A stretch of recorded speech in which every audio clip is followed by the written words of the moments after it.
A few days ago, while listening to CS MGTOW, whom I consider to be one of the most intelligent MGTOW on YouTube, as usual, I agreed with many of his observations, but I was also astonished by several things he said.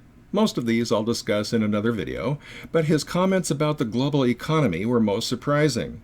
Later, as I was listening to Niko Choski's The Paranoia of a Manosphere Echo Chamber video, Niko referred to a conversation he had with Clive, and I realized that one of their main points of confusion has to do with the probability of a global economic collapse. In Niko's video, linked below, he joked about a zombie apocalypse and said that this meme originated with the manosphere. Well, he's mistaken. While I would love to promote my own website, which is loaded with links to articles about investing in the economy, the simple fact is that if you're not reading the Zero Hedge website every day, then you don't have a clue. Zero Hedge is, in my opinion, the only must-read blog on the web. Spend just 10 minutes perusing the headlines and it will quickly be obvious that there are a lot of very prominent and well-respected people who believe that there is a high probability of a global economic collapse. None of them are members of the manosphere, but many of them believe that it could, that is the economy, could devolve to the point at which supply chains would be disrupted, resulting in the deaths of hundreds of millions around the globe. So the meme did not originate with the manosphere. It came from many reputable and, in many cases, extremely successful students of the Austrian School of Economics, as well as many psychoanalysts. In the low bar, I will link to several prominent commentators who believe that the probability of a global economic collapse is very high.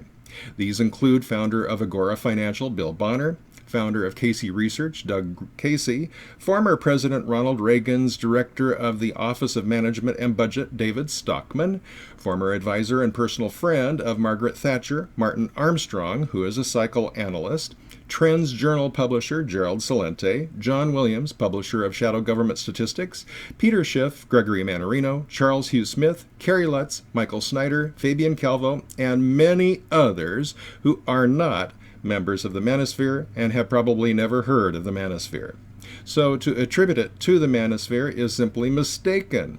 Now, notice that I use the word probability, as in the probability of a global economic collapse.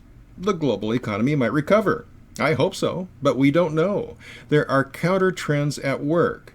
On the one hand, the United States right now is in an economic recession. Maybe after the November 2016 elections, official sources will admit it. But we are. And the metrics are not favorable. To find out why, follow the links in the low bar to the aforementioned to read their blogs and watch their videos. Start with Zero Hedge. Countering the downtrend is the innovation cycle, also known as K-wave theory for Nikolai Kondratiev, who discovered it. We are nearing the end of the bottom of the cycle and approaching the upturn, which will be driven by technological innovations. Innovations in biotech, additive manufacturing, also known as 3D printing, nanotech, and the accelerating progress in information technologies. Martin Armstrong, however, believes that the next 4 years will be very hard, but things could begin to turn around in a major way in the early 2020s. That would depend on how the people and our respective governments react. Another thing Niko said that, though I don't recall if it was in this video or another one, is that history always moves forward. From the context, I think he was talking about progress. If he was, then he's simply mistaken. The globe is littered with the ruins of fallen empires. The empires of Athens, Rome, Egypt, the Triple Alliance, also known as the Aztec Empire, the Mayan Empire, the Incan Empire, and the Dark Ages of Europe, to name a few. Progress does not move in a straight line, and there is nothing inevitable about it. Consequently, history is littered with the corpses of the complacent millions who thought it was. To learn more, check out the links in the low bar, and if you visit no other website, be sure to visit Zero Hedge. For the Backlash at Backlash.com, my name is Rod Van Mecklin.